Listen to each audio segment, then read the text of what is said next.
Europe 1, il est 8h28. Deuxième partie de l'interview politique d'Europe 1. Jean-Pierre, vous recevez donc à présent François Fillon, l'ancien Premier ministre. Messieurs, c'est à vous. Bienvenue François Fillon, merci d'être là en direct. Vous avez écouté Bernard Cazeneuve, est-ce qu'il vous a rassuré ? Écoutez, c'est un acte de guerre auquel on a assisté. Et on est en face d'une nouvelle période. J'ai fait plusieurs déplacements au Moyen-Orient ces derniers mois. Partout, on sent monter cette mobilisation de l'intégrisme musulman contre notre modèle de société. Et dans une situation de guerre comme celle-là, il y a une première réponse absolument fondamentale, c'est l'unité nationale. Parce que c'est la meilleure façon de montrer aux terroristes qu'ils ne réussiront pas à mettre à genoux une société démocratique comme la nôtre. Et on va voir comment vous traduisez en acte l'unité nationale. Le premier acte de Jean-Pierre Elkabbach, c'est de soutenir le gouvernement. Et c'est de soutenir le ministre de l'Intérieur, et c'est de soutenir le président de la République en souhaitant qu'il prenne les initiatives énergiques nécessaires. Il le fait. Est-ce qu'il le fait là ? Bien sûr, naturellement, s'agissant de faire la vérité sur cette affaire, mais surtout pour protéger la société française. Et au fond, la deuxième réponse à cet acte de guerre, c'est évidemment un durcissement, un renforcement des conditions de la lutte antiterroriste. Et puis la troisième réponse, c'est une réponse de plus long terme, c'est l'éradication du virus intégriste de la société française. Mais ça, comment on le fait ? Il faut commencer loin. Alors, ça commence d'abord... Est-ce que vous avez été impressionné par la rapidité, l'efficacité apparente des forces de sécurité ?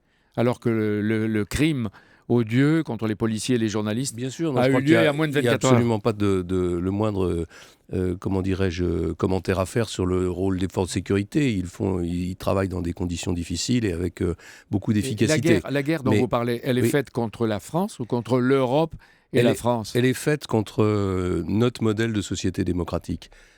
Et c'est pour ça d'ailleurs que les premières victimes, c'est Charlie Hebdo, et on est tous solidaires de Charlie, c'est les policiers qui ont été tués.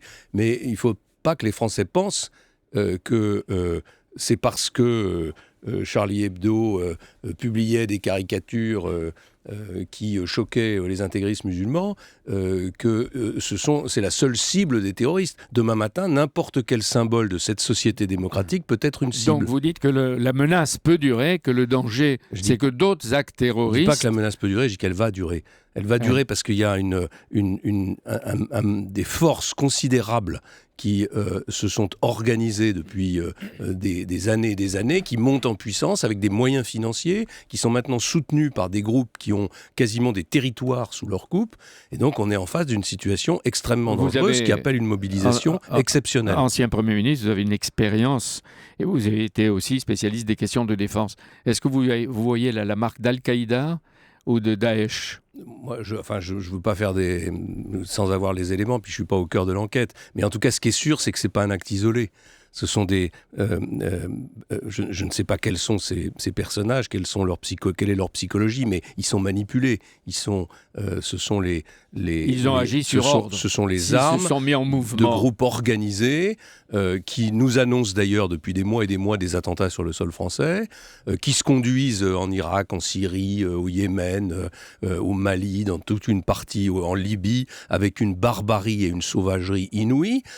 On a vu cette barbarie, on a cru qu'elle était très loin de chez nous, elle est désormais au cœur de la capitale de la France. Ce qui est terrible, ce sont des gens qui sont des Français. Alors ça, c'est évidemment une question plus fondamentale et plus grave pour l'avenir, c'est comment est-ce que des jeunes qui sont français, qui sont nés en France, qui sont nés dans le pays des droits de l'homme, peuvent considérer que leur avenir est dans ce suicide, au fond, cette espèce d'opération suicide, dans le crime ou dans le djihad, plutôt que dans l'intégration dans une société démocratique et de liberté. Vous disiez l'unité nationale. Il y a 2-3 choses. Est-ce que l'UMP confirme qu'elle va soutenir les opérations militaires extérieures de la France en Afrique, au Mali, etc. Il va y avoir un vote à l'Assemblée dans quelques temps. Je les ai toujours soutenues. On peut, dans ce débat, se poser la question de savoir si elles sont suffisantes, si la stratégie est la bonne. Mais pour moi, il n'y a pas le moindre doute. Nous avons le devoir de lutter collectivement contre cette menace qui est une menace existentielle pour nos sociétés. Il y a quelque chose qui est tout à fait bouleversant et rassurant.